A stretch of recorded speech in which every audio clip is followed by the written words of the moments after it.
Hey there, and welcome back to the Savvy Painter podcast. I'm your host, Antrice Wood, and today we are continuing our series on the Create Spiral.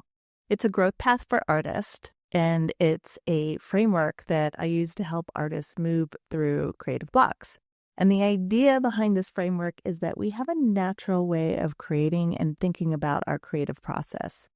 So this framework guides artists through the natural recurring phases of creative growth so that you can be in your creative process without all the overwhelm and the second guessing that we often feel around making, sharing, and selling our art. So last week, we talked about the curiosity phase, and that's the exciting moment when something new sparks.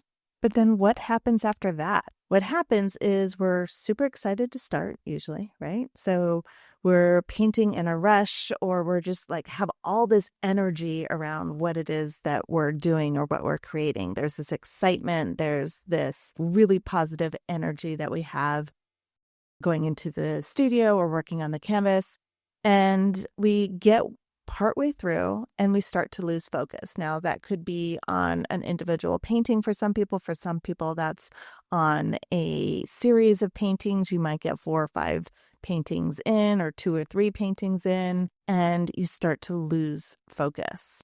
And that's when the second guessing starts. It's resistance. And this resistance has many, many faces. But what it does is it slows you down. And it fogs up your insights. It's sort of like an invisible wall between your insights and the aha moments and like the cool things that you're about to learn about yourself and about how you create art. And there's this wall that you just can't get through. So that's what today's episode is about. We're going to talk about resistance in this context. So let me paint a picture. Let's just say you go into your studio and you're thinking, yep, perfect. I have a plan. I'm going to paint today. And you go in and you jump right in and you start mixing colors and you start making marks. But then suddenly you just feel tired, or you're feeling exhausted, or you start to think of 5 other things that you should do first because, you don't want those things to distract you from this big idea. So maybe you should just take care of them now. So you go do the dishes, you fold the laundry, you sweep the front porch, maybe go train the dogs. Oh, wait, no, I think that's just me. But whatever it is, somebody might check their email. Or some of you may freeze up and you're staring at a blank canvas, completely disconnected from that spark that you had felt yesterday. What is happening is personal. So they see that and they think like, oh, I'm just lazy, or I'm just not disciplined, or I'm scattered. I'm not a focused artist, or I must not be a real artist, right? So notice how all of those are these sort of I am statements, which is taking this concept, taking this thought and identifying completely with it as this is a trait, this is a personality, this is a characteristic of me. But here's what's actually happening. Resistance is part of our human condition.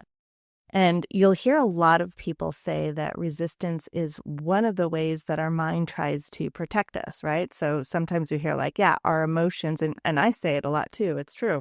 Our emotions are trying to usually have a positive intent. They're trying to protect us in some way, shape, or form. And yes, that is true. All of our emotions are there for a reason. But sometimes, often those reasons are misguided or they're mistaken, right? There's an error in the data, let's just say. Our emotions are really just energy that passes through us. They are electrical impulses in our brain that fire and then dissipate. They create chemicals and we experience that, right?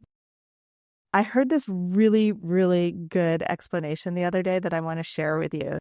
So it was from this Buddhist monk who said that emotions are just energy connected to a thought. Release the thought and the energy just flows right through you. Another take on this, you probably have heard, I know I've talked about it before many times on this podcast, but the author Stephen Pressfield describes resistance as this ever-present force that we need to be vigilant and look out for. And he writes about resistance as it's like this being. And he even makes the word resistance a proper noun with a capital letter R at the beginning to show that it's this named existence.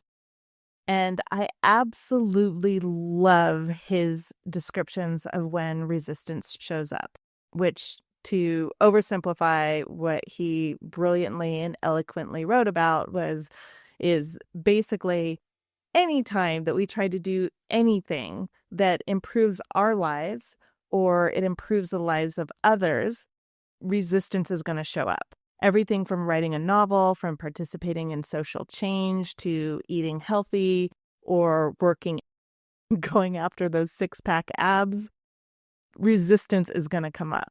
So that's how the author Steven Pressfield describes resistance. And if you haven't read his books, you definitely should. The one that I'm referring to is called The War of Art. And he's also written a book called Going Pro and Do the Work.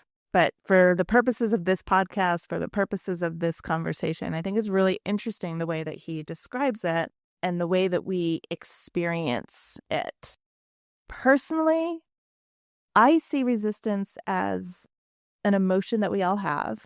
And I think that I probably align more with the sort of scientific and Buddhist breakdown, like a combination of those two. It's these electrical impulses that fire and will dissipate, which is another way to say that, these electrical impulses that fire, that's energy.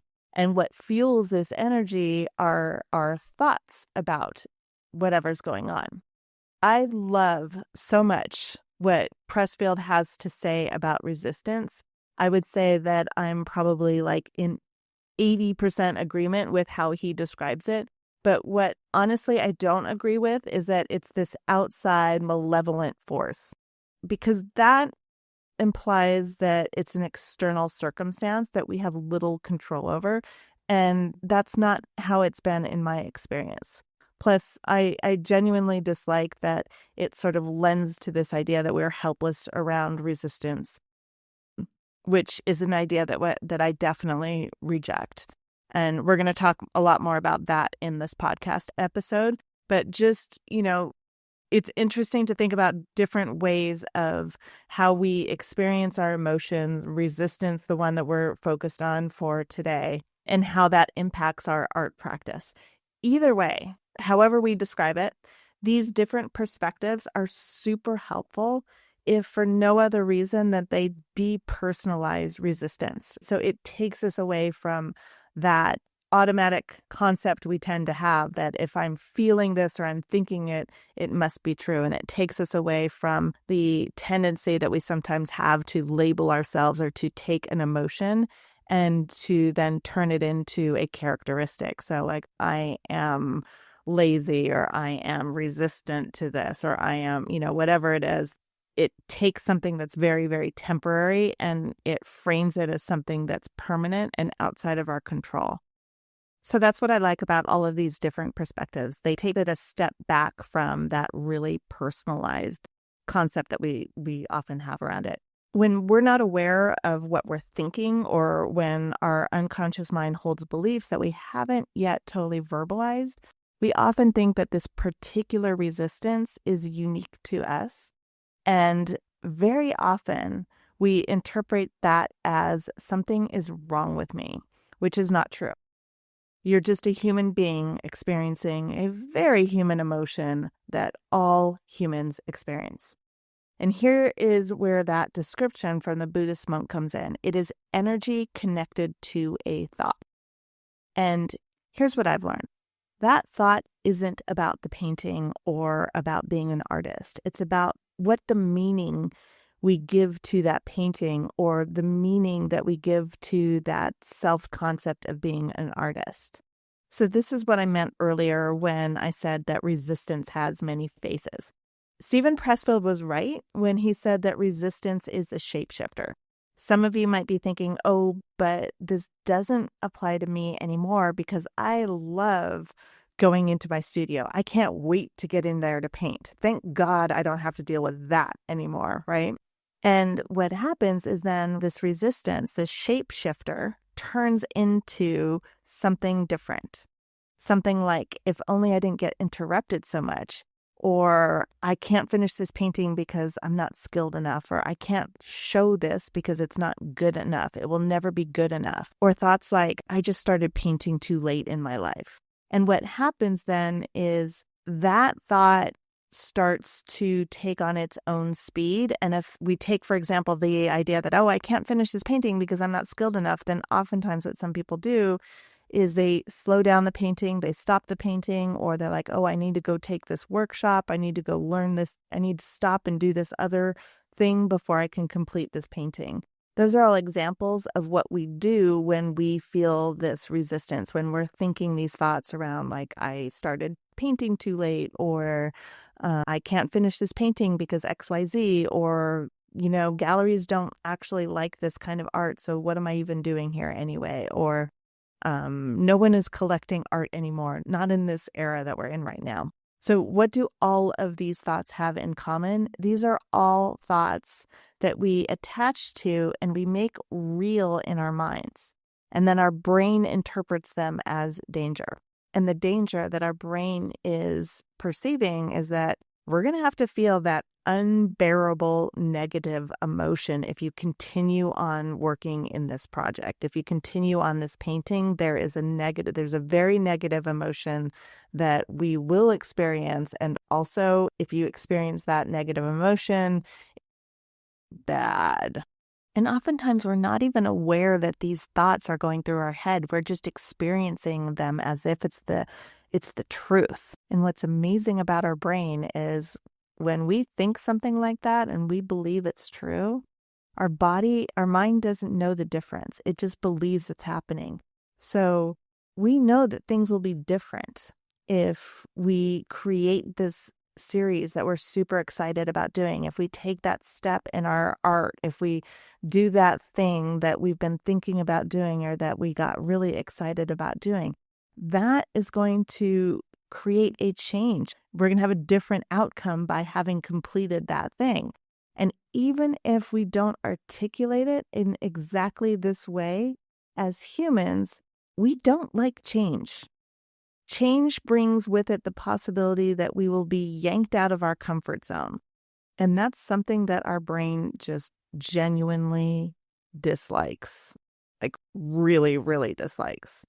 So I'll tell you a story of one of the artists in Growth Studio. Her name is Megan, and we're doing something that I'm calling the rejection challenge, where a lot of the artists, not everybody, but a lot of the artists in Growth Studio they're in this competition that I created to see how many rejections you can get in a given amount of time. We have a goal, 50. But what happens in this challenge is in different ways. It's not all about approaching galleries. There's lots of different ways that the artists in Growth Studio are approaching this. But they're basically, to simplify it, they're asking for something and they're getting a yes or a no for it. And one of the members in Growth Studio, her name is Megan. She's been making all these asks and she's gotten a lot of yeses. And so what's happening is now she is having to make decisions about how she spends her time. Now she's having to incorporate all of these yeses that she's getting. And so, of course, that means that things are going to change for her. She's going to have to rearrange her schedule. There's some things she's going to have to do differently, right? She might have to say no to other things that she's been doing before. And for so many of us, this brings up uncomfortable feelings. Saying no is uncomfortable. Changing your mind about something that you said you would do or that you thought you wanted to do is also often uncomfortable. These are things that seem on the surface to be not a big deal, but these are exactly the things that resistance kind of like latches onto and will pop up around. So a lot of times we talk about this concept of being afraid of success. Usually when I talk about being afraid of success, people think, oh my God, no way, because of course I want to be in galleries. Of course I want to sell my paintings. That's not the thing that they're afraid of. They're afraid of exactly this, that when you start to get that success, when you start to get the yeses, things are different. And again, our brain doesn't like things to be different. It just likes things to be very stable, very predictable, and always the same. So even something like, hey, I have to rearrange my schedule now because they said yes to me teaching this class at that art center. So now I have to just shift things around a little bit. Our brain still is going to resist that. And here's another thing that often people will respond to with almost horror. It's like you put yourself out there. You ask to be a part of something and they say yes. And then you are a part of that thing. You're doing that thing. So let's just say that one of the things that you did was maybe you proposed leading an art program at a retreat center. Let's just say that's a thing that you put yourself out there for, and then they say yes to it. And then you do the retreat and it turns out great and everybody loves it and they ask you to do it again. Are you obligated to do it again if you thought, yeah, that was cool, but I don't think it's going to take me in the direction I want to go? So now you have asked for something, you've accomplished this thing, and then you realized after having done it that I don't really want to do that anymore. And so now you have to maybe disappoint somebody, or now you have to risk. Usually what people are afraid of is that if I say no to them, they're going to be upset with me. Or if I say no to them, there's going to be this really negative reaction and they're never going to give me another opportunity again. So then I'm going to be forced to do something that I don't really want to do, or I'm going to be obligated to do this thing when I don't actually want to do it. So that is another way that our brain kind of like plays these movies in our head. And in that movie, when we say what we want or when we decide that we don't actually like that thing, the response is negative. It doesn't actually occur to us that things could go well, that you could say, that was a really great experience and I appreciate the opportunity, but I don't want to do this again.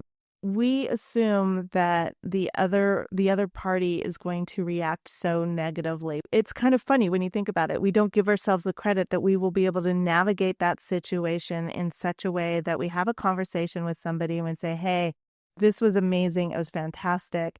And I loved it so much, but I don't want to do it this next round. I don't have the bandwidth, whatever it is. We don't trust ourselves enough to have that conversation in a really loving and kind way and a respectful way. This is our brain just playing these horror movies is what I call them, right? It's these instant horror movies that we create in our brain. We're going to say something stupid and they're going to interpret that as rude and then they're never going to talk to us again, ever, right? That's kind of like the worst case scenario that our brain plays. And the reality is that we're not going to do that, right? We're going to be able to navigate this situation in a way where we're going to be able to very kindly and respectfully express our wishes. And that person might feel disappointed and they might not. But if they do feel disappointed, this is another human being, another adult who's capable of feeling disappointment. And oftentimes in that horror movie in our mind, we don't believe that they are going to be able to experience disappointment and not be angry at us for the rest of our lives.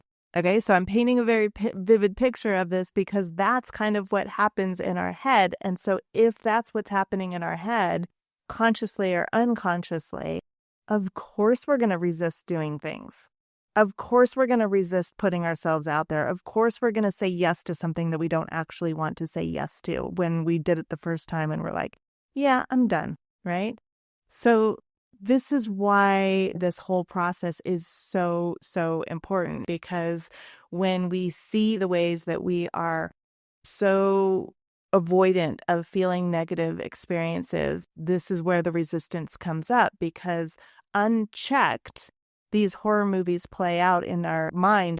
And who would want to do that if that's what we think, if that's what we are either consciously or unconsciously think is going to happen, then of course you're going to resist it. So I wanted to really flesh that out, because sometimes when I say things like our brain doesn't like change, our brain wants to avoid change, it doesn't like it when things are different, that's what I mean.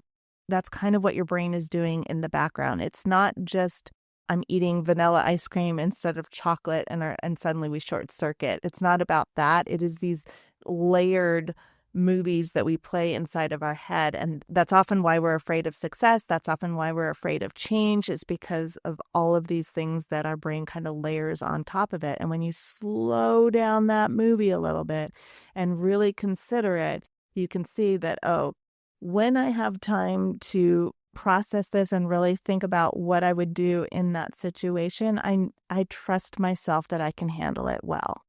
So in this upward spiral that I'm talking about, when we go through this process, this is the natural order of how we create things. As we get really curious about something, and we get excited about it, and then we start doing it, and then this resistance comes up, or sometimes we call it self-sabotage, or whatever, however we want to label that. This is why it happens. And also, it is a normal part of being human. It's not you. You're not broken. This is what we do as human beings. And the more that we recognize that and willing to face it and accept it, what's incredible is that when you do have those successes, when you do put yourself out there, maybe you start being more present on social media and you push your visibility and people can see you now, it might get results that are uncomfortable for you, and maybe it's uncomfortable for other people, right? It's that fear of disappointment that we just discussed. Oftentimes, fear of success is fear of being outside of our comfort zone. And fear of failure is often just, I'm going to have to feel disappointment or shame or some other emotion that I don't want to feel, that I'm afraid of feeling, that unchecked, it feels like death to me. And so your nervous system goes, nope, it's too dangerous. Let's just scroll Instagram instead because that's safe, that's predictable. It's not sabotage, it's self-protection. So this create spiral, right? It's something that I'm using with artists that I coach to shift how we see resistance. It's this upward spiral where resistance doesn't mean that you're going backwards. It's an opening that when you let it, it just means you're about to grow. Just by being aware of it, you have this incredible opportunity that wasn't available to you before when it was just running autopilot in the background. So you felt that pull of curiosity, and now you're at the threshold of something new. That's where resistance pops up. That's where, like, if Stephen Pressfield were writing this, he would say, that's where resistance lives. Here it comes, right? Because our brains don't like change. Our brains like the familiar places where even if it's not comfortable, at least it knows what to expect. So what do you do when you feel that pull of resistance or when you feel that resistance? For me, always just becoming aware of it, just noticing it without judging it and just saying, like, there it is. I'm feeling that resistance. I'm feeling nervous about this. I'm feeling scared to proceed. And I don't really know why, but I'm feeling resistance, right? Just labeling it allows you to have some distance from it. And then you can take tiny, tiny actions. You just move very gently with the resistance, not against it. So that might look like, okay, I'm feeling resistance and I'm still willing to put my painting apron on, right? The smallest possible thing. Or I'm going to clean my brushes, or I'm just going to sketch and get the pen moving and start making some mark.